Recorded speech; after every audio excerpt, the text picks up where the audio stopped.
Blessed are the meek.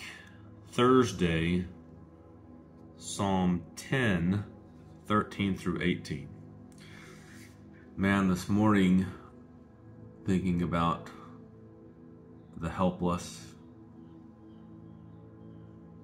and that last verse, verse 18, to do justice to the fatherless and the oppressed, so that man who is of the earth may strike terror no more.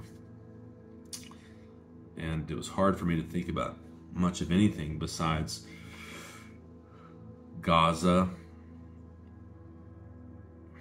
those helpless, those who are helpless, dying in the midst of that war, and the helpless from Israel when Hamas attacked earlier this month,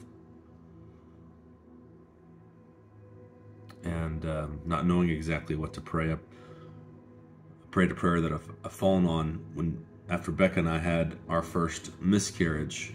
One of my professors, when he found out, just sent me a message that just simply said, "Lord, have mercy.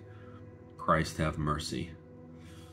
And that's a prayer I fall on a lot when I don't know what to pray. And that's my prayer for Gaza and Israel.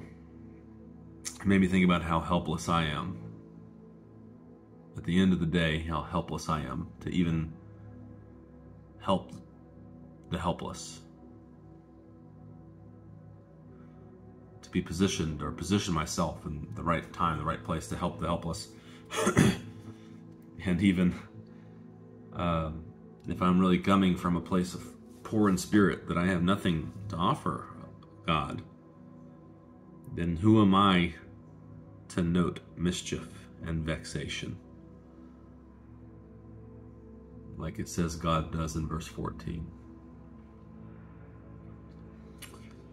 And so as we think about ourselves or our church, we are helpless to grow ourselves spiritually.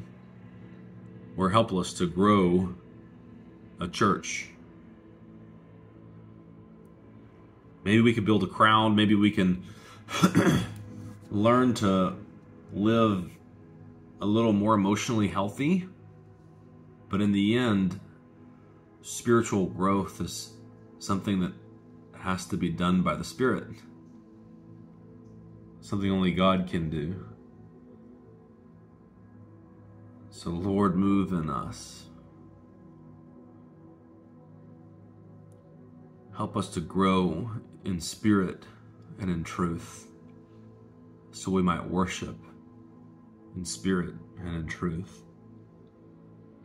Let Grace Church be who you want it to be, who you want to participate in growing her to be.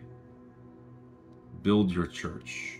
Fill your people with spirit and truth. Help us, even in our helplessness, to acknowledge the presence of your Spirit in us and your power in us, that we might help the helpless. And as we do it in your strength, you get all the glory. And we get the joy of entering into your rest with them. Blessed are the meek, for they shall inherit the earth.